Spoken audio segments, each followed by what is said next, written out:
Shalom Chaverim, I'm Stephen Ben-Nun. You're watching Israeli News Live. The Munich Peace Conference is kind of winding down now as the weekend ends here. Russian Insider brought out a very interesting article on that of Mike Pence, Vice President of the United States, and the comments that he brought to the table showing that the U.S. is behind the European Union, behind NATO, and their stance not against an aggressive Russia, but as Mike Pence calls it, an assertive Russia. The article on Russian Insider titles, Lavrov tells it right to Pence's smug face, Russia will end U.S.-led world order. But the question is this ending the new world order altogether, or is it only changing gears, shifting to another world order, another new world order besides the original one that was started? According to the article here, Pence told a room full of Washington lapdogs that the United States would continue to hold Russia accountable. Then Lavrov went up to the podium and straightened him out. That's their aiming title there, aiming to calm European fears about U.S.-Russian ties. Vice President Mike Pence told world leaders Saturday that the United States will still stand firm against Moscow while also seeking avenues for cooperation.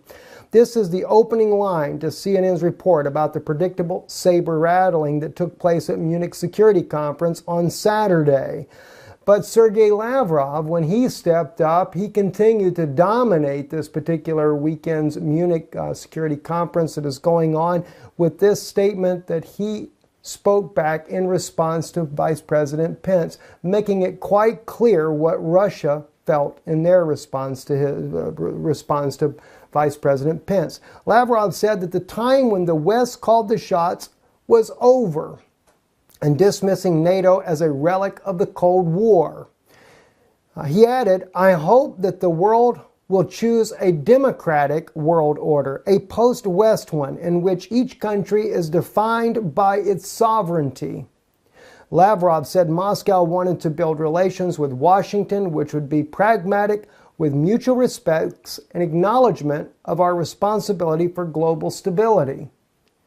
But you know, what's really interesting, though, is this whole idea of the New World Order that comes up in this. And it really doesn't do away with a New World Order. It's only changing the face of the New World Order and moving into a different direction. All right, now I would like to share a little bit more of the article here with you, and then I'm going to go into a little bit more about this so it makes sense. The crisis in Ukraine made it clear that Washington wanted blood, but the U.S.-led crimes against the people of Syria is what made Russia realize that they are not dealing with normal, reasonable people. Washington is a cable of psychopaths. That's what he says in this article. The war in Syria has also ushered in a new era. We are witnessing a seismic shift in how international relations are conducted. Russia and Iran just proved that fighting the bully works, and other countries have taken notice. Lavrov's comments are more than just an invitation to all nations to join Russia in the creation of a new world order based on state sovereignty, but international consensus. So again, the new world order has never changed. And the insider that I had that spoke to me about BRICS a little while back was definitely clear that BRICS was only the beginning of the real New World Order, an entire new system with a new banking system, everything coming together. And that, no, it wasn't just Russia separating itself, trying to build a new economic front other than that of the West, but it was really the true New World Order. You're going to see that in just a moment. But first, let me look at the wording that we saw already, and I've seen this over and over. It is called a liberal democracy, or a liberal world order, is something that Lavrov has referred to what the United States is doing. And by the way, the liberal world order, or the New World Order, the original ideology behind this was to do away with all nationalities, to come together as a one world order under a one world government and a one world religion, effectively doing away with everything else, and then therefore being governed by one non-elected governance. Very much like the European Union. They have government officials that are never elected by the people. So therefore, It is a totalitarian system, and this is what the New World Order was supposed to be. So, like in this article here on Baha'i.org, Western liberal democracy as a New World Order. The triumph of the Western social order was widely heralded in the closing decades of the 20th century. The end of ideology was proclaimed, and an age of global prosperity anticipated, driven by the twin forces of a global free market, capitalism, and liberal democracy. In the ensuing years, the vacuum left the collapse of the Soviet Union along with new tensions created by a perceived clash of civilizations. So this was part of the New World Order, and it was also titled the Liberal New World Order as well. But then something very strange began to happen once we seen, especially when we began to see the isolation of Russia by the United States. Russia began to form their own alliance with other nations, and they formed what they called BRICS: Brazil, Russia, India, China, gosh, I forget what the S actually stood for, but anyway, it's another country as well. These were the nations that put together and started their own system. And for a long time, I just felt like this was Russia trying to bring together new trading partners in order to keep Russia going. But then one of the insiders that I knew that worked with a very close man inside the Turkish government stated to me that BRICS was actually the real New World Order, and that they are working on doing away with the other systems. So as I see Lavrov's comment, well, I can appreciate the fact of his strong stance against the push that Obama has done in his legacy to try to thwart everything that Russia's doing and making Russia look like the bad guy. But at the same token, I can also see that Russia is actually heading a new world order totally separate from the one that was started by the United States and other nations. So this may be the ultimate plan to begin with. Now, it says here, Russia is the target of a multifaceted, asymmetric campaign of destabilization that has employed economic, political, and psychological forms of warfare, each which has been specifically designed to inflict maximum damage on the Kremlin. This is why we have seen a major battle between the United States and NATO against Russia. And even take note about Brazil, how Brazil's economy has nearly collapsed as part of becoming a part of this BRICS alliance that Russia put together. China also has been targeted on many occasions, India. And this has all been tried to thwart this new world order that, as Lavrov says, that every nation keeps its own sovereignty. But the point is, though, is it doesn't change the fact that it's a new world order. And that's what's concerning to me. Notice also, you want to talk about Lavrov dominating over this weekend's conference there inside of Munich, Germany. This article here that was translated on the stalkerzone.com, Ukrainian journalist Poroshenko stopped applauding Merkel after her comment about Russian-European Union. Again, Merkel even taking a major change in her own stance towards Russia.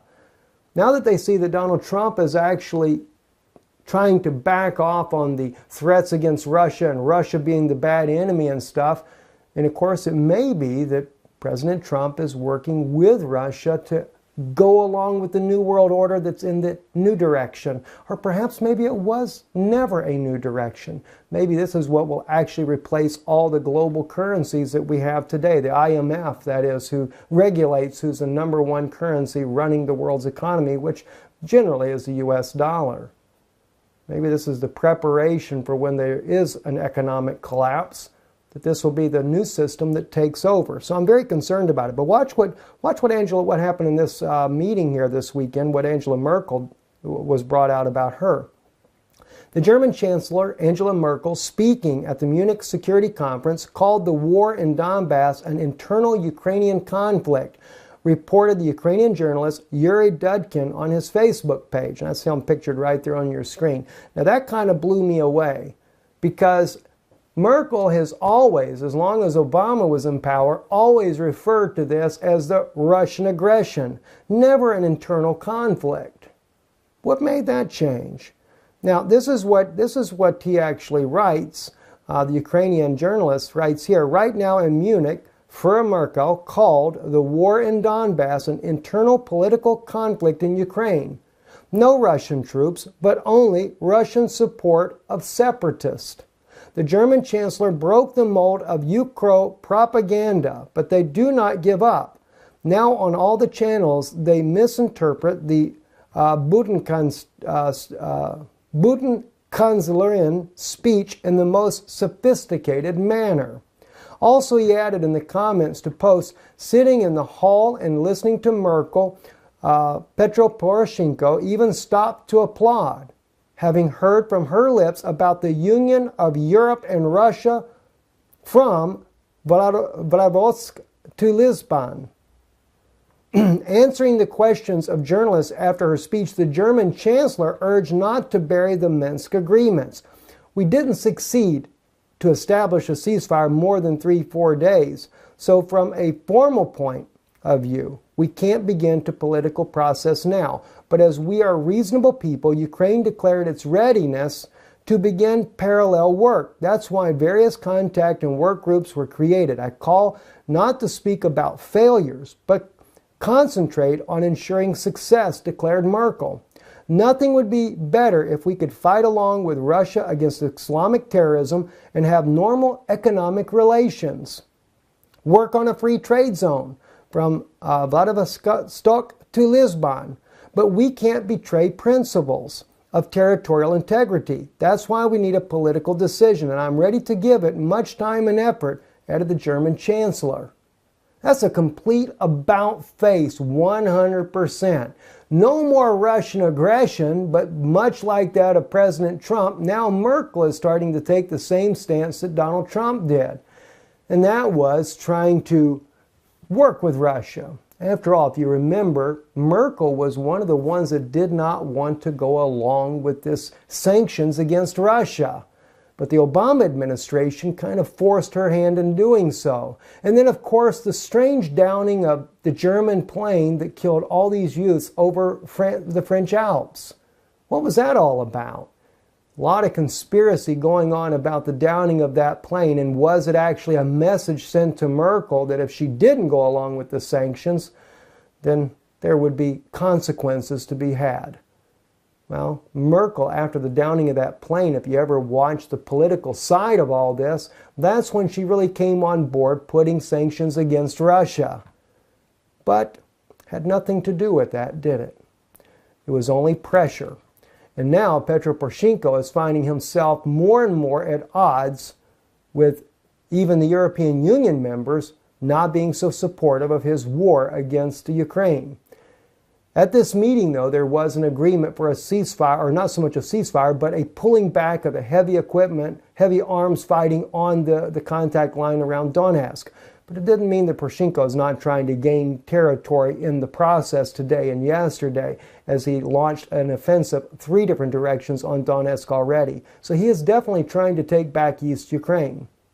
But now he doesn't have Merkel on his side to say that the Russians are the aggressors in this case. Not even Russian soldiers involved, but the separatists only being supported by Russia and looking to rebuild that financial relationship between Russia and the European Union.